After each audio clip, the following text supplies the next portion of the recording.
¿Qué tal, mis estimados estudiantes y profesionales del derecho? Comunidad jurídica, ¿cómo me les ha ido?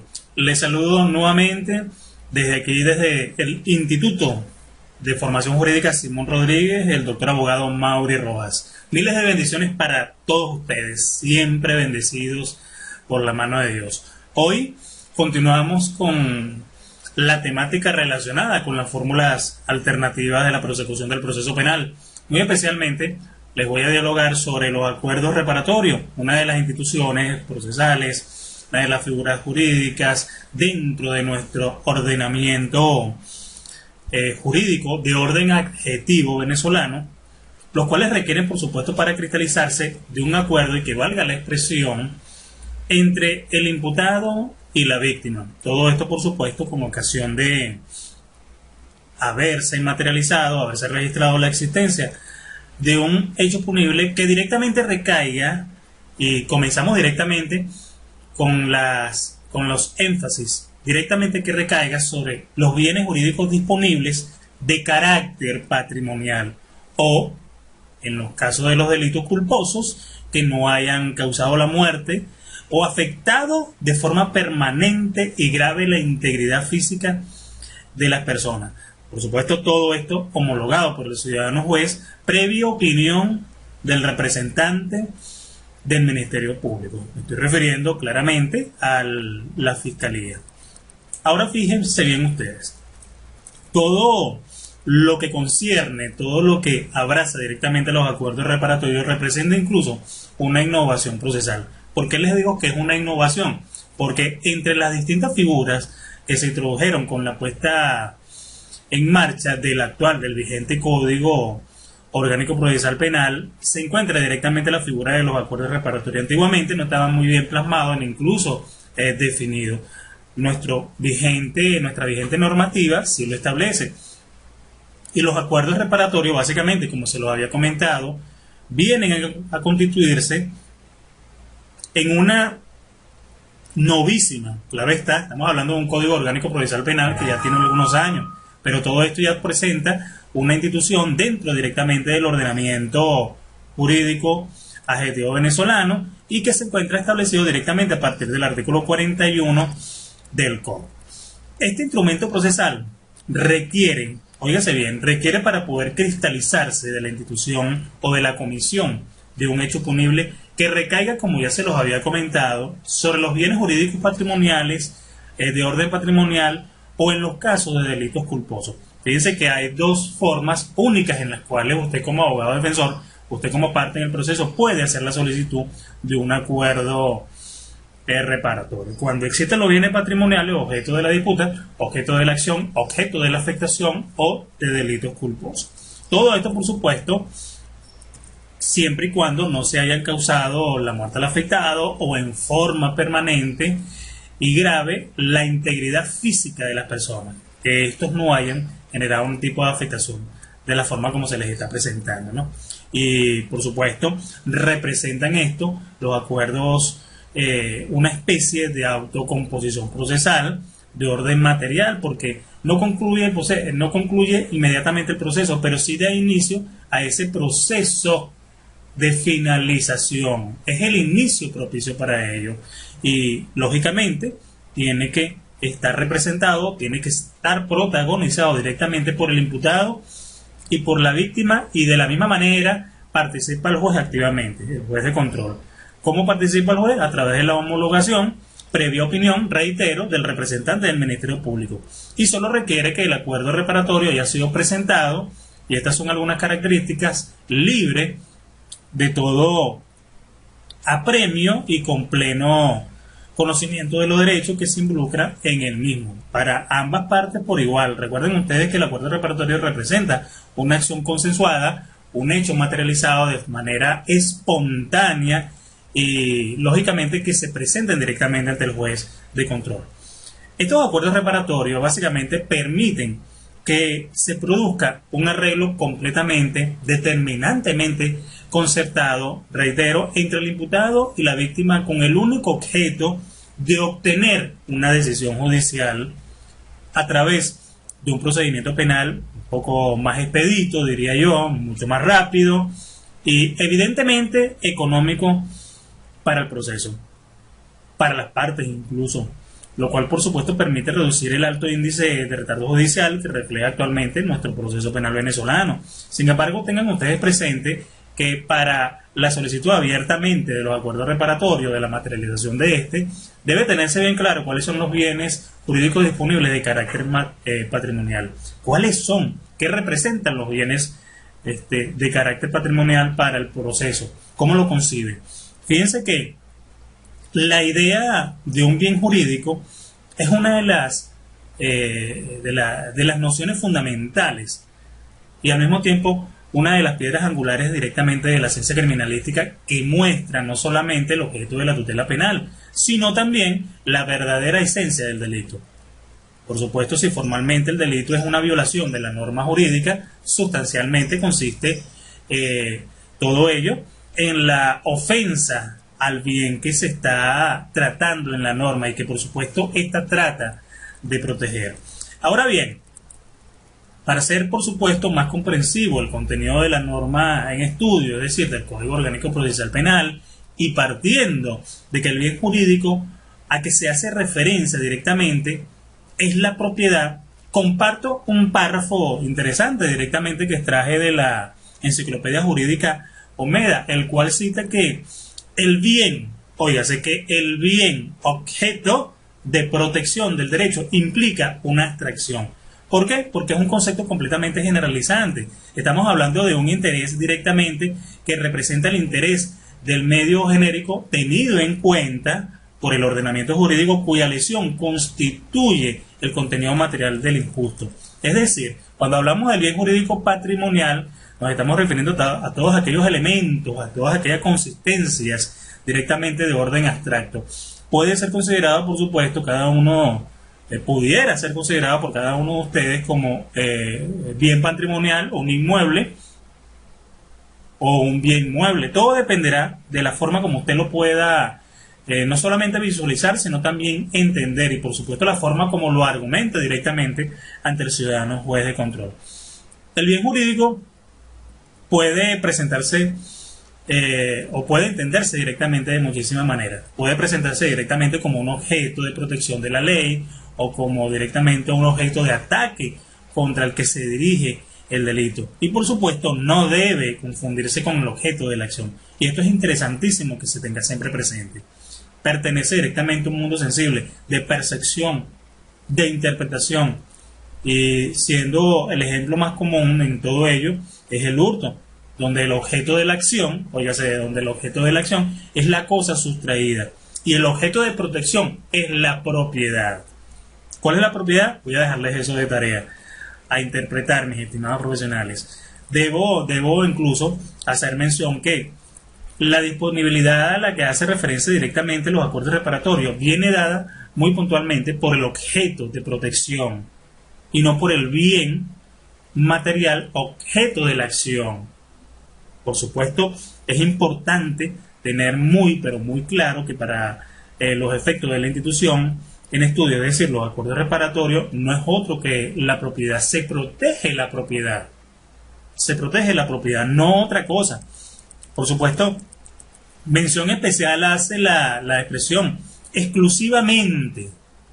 La expresión exclusivamente que hace mención directamente el legislador sobre los bienes jurídicos disponibles de carácter patrimonial y que se encuentran directamente contenidas a partir del ordinal número 1 del artículo 44 de nuestro Código Orgánico Procesal Penal, según el cual el juez podrá aprobar los acuerdos reparatorios realizados directamente entre el imputado y la víctima, cuando el hecho punible recaiga exclusivamente sobre bienes jurídicos disponibles de carácter patrimonial. Esta expresión, por supuesto, es un criterio muy personal y profesional de mi parte, limita el ámbito de acción de los acuerdos reparatorios directamente a aquellos delitos contra la propiedad pública o incluso contra la propiedad privada, cuya tipicidad descrita a objeto o aquellos objetos de protección que tutele directamente el bien jurídico de la propiedad y que todo esto está representado en el ordinal número 1, como se los acabo de señalar, del mencionado artículo 41 del Código Orgánico Procesal Penal. En consecuencia, cuando se está en presencia de un tipo penal donde se incluya un bien jurídico diferente de la propiedad, aun cuando este sea susceptible, completamente susceptible de ser cuantificada o no de orden patrimonial, no es procedente un acuerdo reparatorio, toda vez que no se está en presencia, reitero, no se está en presencia de un bien jurídico constituido para proteger la propiedad. Hay algo importante que siempre el legislador ha tomado muy en cuenta, ¿no?, a partir del artículo 41, y señala directamente que los acuerdos reparatorios siempre se deberán realizar directamente entre el imputado y la víctima, y el juez, quien preside la acción, quien preside la instancia, debe homologar este acuerdo. Y todo esto se lo comento porque representa de una manera bastante abierta, en una dimensión muy simple, las partes en el proceso. El imputado y la víctima representan las partes en el proceso. Aquí, directamente en el proceso judicial penal, se desarrollan y se fortalecen notablemente diversas instituciones fundamentales para la buena marcha del sistema propuesto, es decir, este acuerdo reparatorio, porque representa inicialmente una propuesta y se configura, se constituye directamente como acuerdo reparatorio una vez que este es homologado por el ciudadano juez. Hablamos del imputado, o les hablo del imputado a toda aquella persona que es considerada a toda aquella persona que es considerada como responsable de una acción penal, como responsable de un hecho punible. Se le señala incluso hasta como autor o partícipe de un hecho que es contrario directamente a las normas de ética penal, que es contrario a las buenas costumbres, que es contrario a las normativas, por supuesto, mediante un acto de procedimiento emanado directamente por las autoridades encargadas de la persecución penal, conforme a lo que me establece o conforme a lo que nos establece el artículo número 26 del Código Orgánico Procesal Penal. Pero también estamos en presencia de la víctima que participa activamente de este proceso. Fíjense que de acuerdo al artículo 121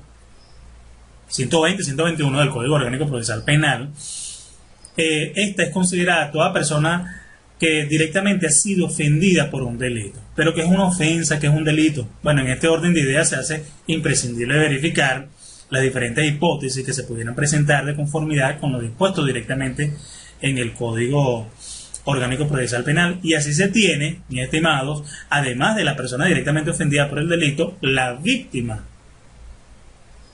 Y aquí, cuando hablo de la víctima, es por supuesto que esta estaría representada por los diferentes extremos que ya están establecidos en el código. Pero ¿a quiénes se les puede considerar víctima? El mismo del Código Orgánico Procesal Penal establece que en el caso de que el delito haya sido cometido, fíjense, en el caso de que el delito haya sido cometido directamente en perjuicio por un incapaz de un menor, o cuando el resultado de un delito sea la incapacidad o la muerte del ofendido, se considerarán víctimas. ¿Quiénes? El cónyuge o la persona que haga vida marital para el momento en que se haya producido el deceso, los parientes dentro del cuarto grado de consanguinidad, el padre adoptivo, cuando el delito fuera cometido directamente contra una persona jurídica o por cualquiera de aquellos quienes la dirigen administrativamente o controlen. Todo, por supuesto, esto se va a considerar víctima. Las asociaciones, las fundaciones, entre otros. Debo destacar que, por supuesto, el artículo 41 refleja que, si bien es cierto que dentro de la institución, que dentro de la figura denominada los acuerdos reparatorios participan activamente el imputado, la víctima, reitero, también participa de este hecho el ciudadano juez, quien es el encargado de tener la competencia para la homologación.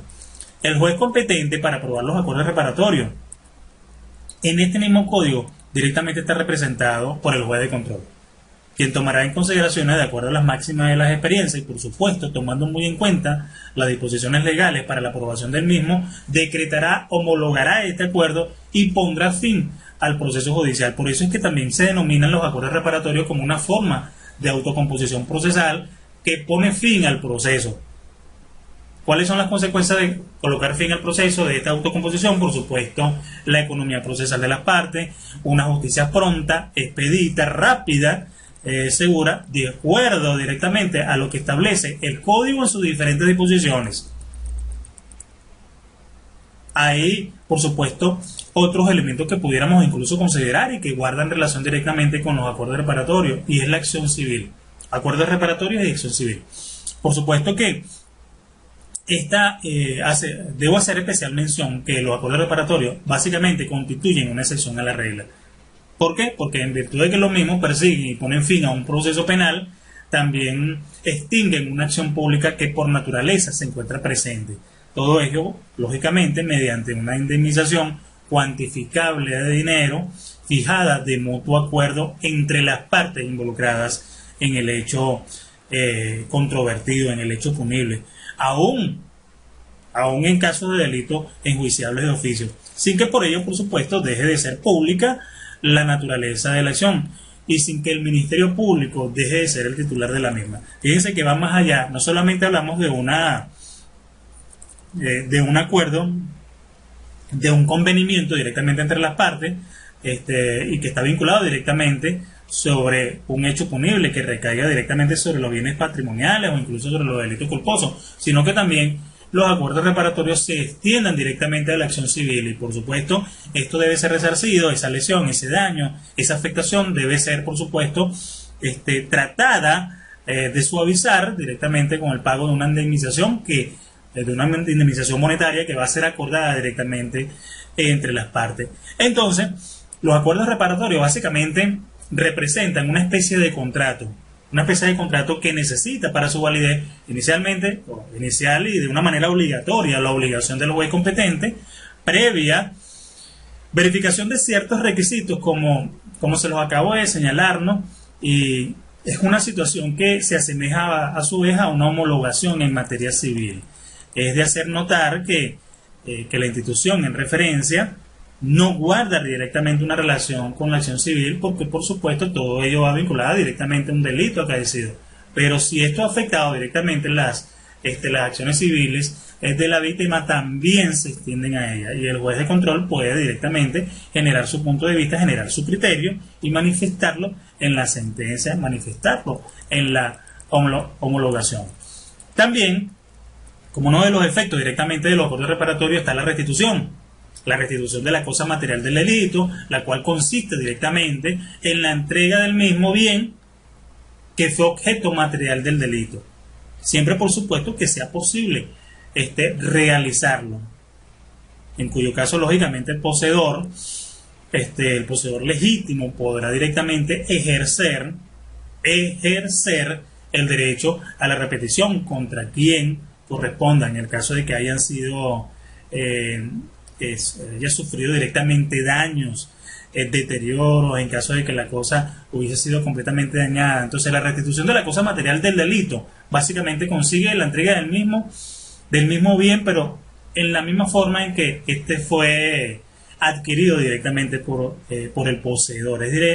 Es notablemente importante señalar que debe estar en las condiciones óptimas de desarrollo.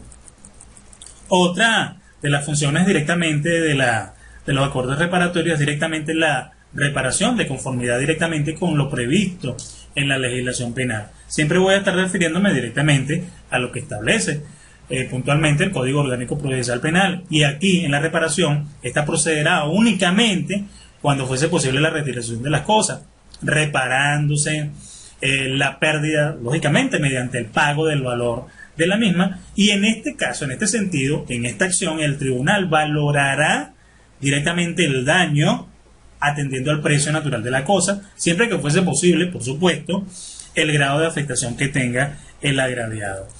Incluso hay aspectos que tienen que tomarse en cuenta, tales como la indemnización de los perjuicios, es decir, que debe tomarse en cuenta cada uno de estos elementos, ¿no? Es de hacer notar que una vez perfeccionado el acuerdo reparatorio, arrastre consigo la extensión del proceso penal directamente a través del resarcimiento del daño causado.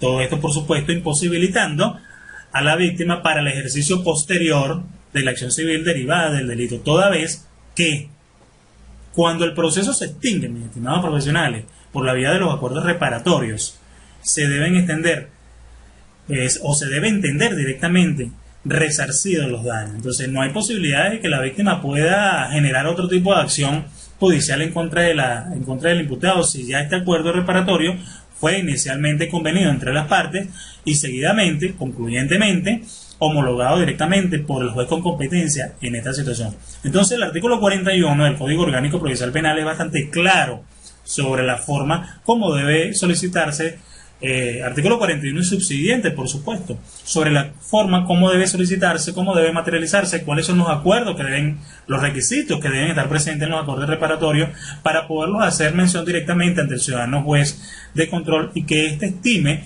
bajo las máximas de las experiencias y bajo el fiel cumplimiento de los diferentes requisitos que nos establece el Código Orgánico Procesal Penal, su homologación respectiva, poniendo fin al proceso judicial. Entonces, todo esto ya representa la extinción directamente de la acción penal. El cumplimiento de los acuerdos reparatorios trae como consecuencia la extinción de la acción penal y para él, o por supuesto para el imputado, que hayan intervenido directamente en el acuerdo aprobado. Insisto, lógicamente de conformidad con lo establecido en el artículo número 41 del Código Orgánico Procesal Penal. Pero ¿qué sucede si este acuerdo reparatorio no es cumplido, no se cumple? En el caso de incumplimiento, no se haya demostrado directamente que medio justa causa, es decir, que el imputado no haya cumplido cabalidad con las estipulaciones establecidas directamente en el acuerdo, en ese contrato, el juez procederá directamente a dictar sentencia condenatoria fundamentada en la admisión de los hechos. Fíjense ustedes lo importante, ¿no?, de la consistencia y del desarrollo y por supuesto del respeto al acuerdo. Si el imputado no cumple con este acuerdo reparatorio, entonces el juez procederá directamente a sentenciar, y esa sentencia será completamente condenatoria y tomará en cuenta directamente la admisión de los hechos sin la rebaja de la pena establecida para ese procedimiento. Supuesto contrario directamente a la disposición contenida en el título preliminar, en cual se encuentra establecido directamente en los principios, en las garantías del Código Orgánico Procesal Penal. Aquí tenemos entonces la responsabilidad del imputado, pero también juega parte directamente la responsabilidad moral, la responsabilidad ética de parte del abogado defensor del diputado. Siempre darle a conocer cuáles son las responsabilidades que de orden legal ya se encuentran revestidas directamente en este acuerdo reparatorio y el deber fiel de cumplir las diferentes disposiciones o los diferentes acuerdos que están establecidos directamente en el contenido de este contrato. Entonces, dicho esto, mis estimados profesionales del derecho, Mauri Rojas, quien les habla, siempre les manifestará: quiéranse hoy, quiéranse mañana, quiéranse siempre, porque Dios les ama, Dios les quiere muchísimo, Dios me lo bendiga. Nos vemos en la próxima temática relacionada con la suspensión condicional del proceso. Dios les cuide.